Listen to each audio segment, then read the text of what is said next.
بسم اللہ الرحمن الرحیم۔ السلام علیکم پیارے دوستو۔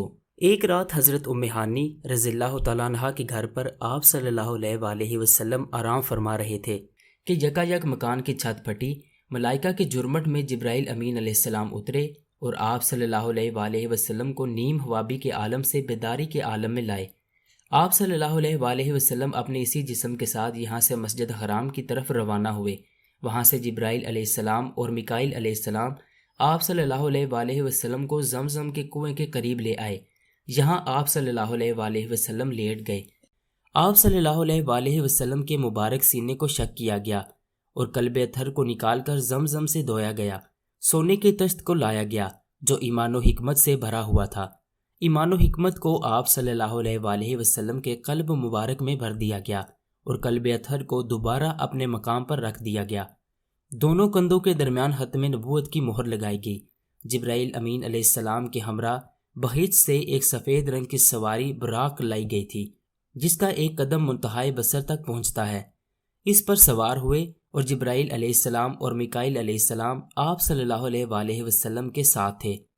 آپ صلی اللہ علیہ وآلہ وسلم فرماتے ہیں کہ راستے میں میرا گزر ایک ایسی زمین پر سے ہوا جس میں کھجور کے درخت بکثرت تھے۔ جبرائیل امین علیہ السلام نے عرض کی کہ یہاں اتر کر 2 رکعت نفل پڑھ لیجئے۔ یہ یثرب مدینہ منورہ ہے جہاں آپ صلی اللہ علیہ وآلہ وسلم نے ہجرت کر کے آنا ہے۔ آگے وادی سینا پہنچے۔ جبرائیل امین علیہ السلام نے عرض کی یہاں بھی 2 رکعت پڑھ لیجئے۔ اس مقام پر اللہ تعالیٰ نے حضرت موسیٰ علیہ السلام سے کلام فرمایا تھا۔ وہاں سے حضرت شعیب علیہ السلام کی بستی مدین پہنچے۔ جبرائیل امین علیہ السلام نے عرض کیا 2 رکعت پڑھ لیجئے۔ وہاں سے مقام بیت اللحم پہنچے۔ عرض کی حضور صلی اللہ علیہ وآلہ وسلم یہاں بھی 2 رکعت پڑھ لیجئے۔ وہاں سے چلے تو بیت المقدس پہنچے۔ جبرائیل امین علیہ السلام نے عرض کی حضور صلی اللہ علیہ وآلہ وسلم یہاں بھی 2 رکعت پڑھ لیجئے۔ آپ صلی اللہ علیہ وآلہ وسلم فرماتے ہیں جس رات مجھے معراج کرایا گیا میں سرخ ٹیلے کے پاس حضرت موسیٰ علیہ السلام کی قبر کے قریب سے گزرا۔ موسیٰ علیہ السلام قبر میں کھڑے ہو کر نماز پڑھ رہے تھے۔ اس واقعے میں جو چیز بطور معجزہ ہے وہ رسول اللہ صلی اللہ علیہ وآلہ وسلم کا حضرت موسیٰ علیہ السلام کو قبر میں نماز پڑھتے ہوئے دیکھنا ہے۔ رسول اللہ صلی اللہ علیہ وآلہ وسلم نے ارشاد فرمایا کہ میرا گزر ایسے لوگوں پر ہوا جن کے ناخن تانبے کے تھے اور وہ اپنے چہروں اور سینوں کو چیر رہے تھے۔ میں نے جبرائیل علیہ السلام سے پوچھا یہ کون ہے؟ جواب دیا گیا یہ وہ ہے جو لوگوں کے گوشت کھاتے غیبت کرتے ہیں۔ آپ صلی اللہ علیہ وآلہ وسلم نے فرمایا کہ میرا گزر ایسے لوگوں پر سے ہوا جن کے پیٹ اتنے بڑے تھے جیسے گھر ہوتے ہیں۔ ان میں سانپ تھے جو باہر سے ان کے پیٹوں میں نظر آ رہے تھے۔ میں نے کہا اے جبرائیل علیہ السلام یہ کون لوگ ہیں؟ انہوں نے کہا یہ سود کھانے والے ہیں۔ آپ صلی اللہ علیہ وآلہ وسلم کا گزر ایسے لوگوں کے پاس سے ہوا جن کے سر پتھروں سے کچلے جا رہے تھے۔ کچل جانے کے بعد پھر پہلے کی طرح ہو جاتے۔ یہ سلسلہ جاری تھا، ختم نہیں ہو رہا تھا۔ آپ صلی اللہ علیہ وآلہ وسلم نے پوچھا یہ کون لوگ ہیں؟ جبرائیل علیہ السلام نے کہا یہ لوگ فرض نماز میں سستی کرنے والے ہیں۔ آپ صلی اللہ علیہ وآلہ وسلم کا گزر ایسے لوگوں کے پاس سے بھی ہوا جن کی شرمگاہوں پر آگے اور پیچھے چیتھڑے لپٹے ہوئے تھے اور اونٹ اور بیل کی طرح کانٹے دار درخت اور جہنم کے پتھر کھا رہے تھے۔ پوچھا یہ کون ہے؟ جبرائیل علیہ السلام نے کہا یہ وہ لوگ ہیں جو اپنے مالوں کی زکوٰۃ ادا نہیں کرتے تھے۔ آپ صلی اللہ علیہ وآلہ وسلم کا گزر ایسے لوگوں کے پاس سے بھی ہوا جن کے سامنے ایک ہانڈی میں پکا ہوا گوشت ہے اور ایک ہانڈی میں کچا اور سڑا ہوا گوشت۔ یہ لوگ سڑا ہوا گوشت کھا رہے ہیں اور پکا ہوا گوشت نہیں کھا رہے۔ آپ صلی اللہ علیہ وآلہ وسلم نے دریافت کیا یہ کون لوگ ہیں؟ جبرائیل علیہ السلام نے کہا یہ وہ لوگ ہیں جن کے پاس حلال عورت موجود ہے مگر وہ زانیہ اور فاحشہ عورت کے ساتھ شب باشی کرتے ہیں۔ وہ عورتیں ہیں جو حلال شوہر کو چھوڑ کر کسی زانی اور بدکار شخص کے ساتھ رات گزارتی ہیں۔ آپ صلی اللہ علیہ وآلہ وسلم نے اس سفر میں ایک لکڑی دیکھی جو گزرنے والوں کے کپڑوں کو پھاڑ ڈالتی ہے۔ اس کے بارے میں جبرائیل علیہ السلام نے بتایا کہ یہ ان لوگوں کی مثال ہے جو راستے میں چھپ کر بیٹھتے ہیں اور ڈاکہ ڈالتے ہیں۔ آپ صلی اللہ علیہ وآلہ وسلم کا گزر ایسے شخص پر سے ہوا جس نے لکڑیوں کا بھاری گٹھا جمع کر رکھا ہے اور اس میں اٹھانے کی ہمت نہیں۔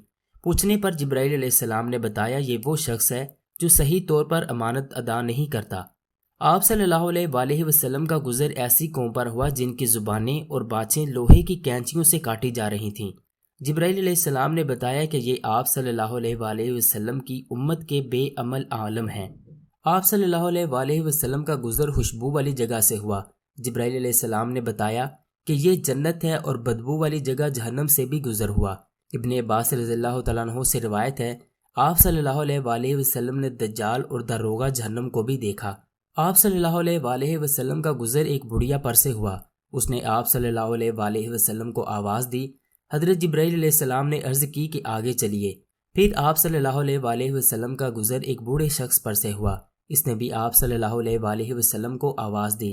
جبرائیل علیہ السلام نے کہا آگے چلیے۔ پھر ایک جماعت پر سے گزر ہوا جنہوں نے آپ صلی اللہ علیہ وآلہ وسلم کو سلام کیا۔ جبرائیل علیہ السلام نے کہا کہ ان کے سلام کا جواب دے دیجیے۔ عرض کی کہ بوڑھی عورت دنیا اور بوڑھا مرد شیطان ہے۔ دونوں کا مقصد آپ صلی اللہ علیہ وآلہ وسلم کو اپنی طرف مائل کرنا تھا۔ جس جماعت نے آپ صلی اللہ علیہ وآلہ وسلم کو سلام کیا وہ حضرت ابراہیم علیہ السلام، حضرت موسیٰ علیہ السلام اور حضرت عیسیٰ علیہ السلام ہیں۔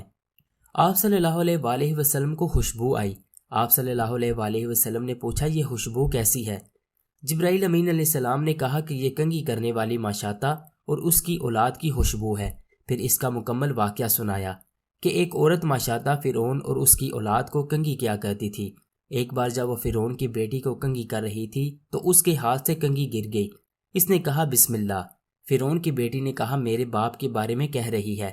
اس نے جواب دیا نہیں، بلکہ جو میرا اور تیرے باپ کا رب ہے یعنی اللہ رب العزت۔ فرعون کی بیٹی نے معاملہ اپنے باپ کے دربار تک پہنچا دیا۔ فرعون نے کہا کیا تو میرے علاوہ کسی اور کو بھی رب مانتی ہے؟ اس عورت نے دلیری سے جواب دیا کہ ہاں، جو میرا اور تیرا رب ہے۔ فرعون نے تیش میں آ کر ایک بڑے برتن میں پانی گرم کرایا اور حکم دیا کہ اس ماشاطہ اور اس کی اولاد کو اس کھولتے ہوئے پانی میں پھینک دیا جائے۔ اس دوران فرعون نے پوچھا تیری کوئی خواہش ہے؟ اس نے کہا ہاں، میری اور میری اولاد کی ہڈیاں اکٹھی کر کے ایک جگہ دفنا دینا۔ فرعون نے اس کی یہ بات مان لی۔ اس کی اولاد کو ایک ایک کر کے ابلتے ہوئے پانی میں ڈال دیا گیا۔ جب اس کے شیرخوار بچے کی باری آئی تو خاتون کی ممتا نے جوش مارا اور وہ ذرا پیچھے ہٹی تو اس شیرخوار بچے نے کہا اماں جان بے خوف و خطراس اس میں کود جاؤ، آخرت کا عذاب دنیا کے عذاب سے زیادہ سخت ہے، اور ماشاطہ کھولتے ہوئے پانی میں کود گئی۔ آپ صلی اللہ علیہ وآلہ وسلم نے چند اہل جنت کے احوال کا بھی مشاہدہ فرمایا۔ آپ صلی اللہ علیہ وآلہ وسلم کا گزر ایک ایسی قوم پر ہوا جو ایک ہی دن میں بیج بوتے اور فصل کاشت کر رہے تھے۔ ان کے بارے میں جبرائیل علیہ السلام نے بتایا کہ یہ آپ صلی اللہ علیہ وآلہ وسلم کی امت کے مجاہدین ہیں۔ ان کی ایک نیکی 700 نیکیوں سے بھی زیادہ ہوتی ہے۔ اسی طرح بعض صحابہ کرام رضی اللہ تعالیٰ عنہ کے محلات بھی آپ صلی اللہ علیہ وآلہ وسلم نے اس سفر میں دیکھے۔ آپ صلی اللہ علیہ وآلہ وسلم بیت المقدس پہنچے، جہاں پہلے سے انبیاء کرام علیہ السلام اور ملائکہ آپ صلی اللہ علیہ وآلہ وسلم کے انتظار میں تھے۔ حضرت جبرائیل علیہ السلام نے آپ صلی اللہ علیہ وآلہ وسلم کا ہاتھ پکڑا اور مصلی امامت پر کھڑا کر دیا۔ آپ صلی اللہ علیہ وآلہ وسلم نے ان سب کو 2 رکعت نماز پڑھائی اور امام الانبیاء کے شرف سے مشرف ہوئے۔ بیت المقدس سے عرش معلیٰ تک کا سفر شروع ہوا۔